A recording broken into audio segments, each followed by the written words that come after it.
If you really want to get the most out of Poe AI, not just basic answers, but fast workflows, better writing, and smarter results, then you need to understand how to master it properly. In this guide, I'll show you how to master Poe AI step by step in 2026. First, you need to understand the basics.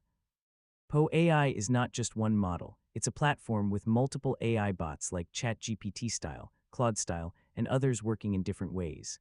Mastery starts with choosing the right model. Use stronger reasoning models for analysis and lighter models for quick tasks like summaries or ideas. The biggest skill in Poe AI is prompt writing. A good prompt includes your goal, context, format, and tone. The better your prompt, the better your output. Don't expect perfect results on the first try. Ask follow-up questions, refine your prompts, and improve output step by step. One powerful way to master Poe AI is by comparing models.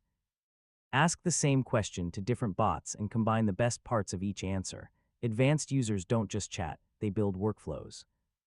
For example, one bot generates ideas, another writes, and another edits. When you find prompts that consistently work, save them. This turns Poe AI into a repeatable system instead of random guessing. You can use Poe AI for writing, research, studying, coding help, and content creation. The more areas you explore, the more powerful it becomes. Most people fail to master Poe AI because they use vague prompts, stick to one model, or never refine their results. Avoiding these mistakes instantly improves your results. And that's how to master Poe AI. Yeah, once you combine the right models, strong prompts, and consistent practice, you can turn it into a powerful daily tool. Thanks for watching, and good luck mastering AI.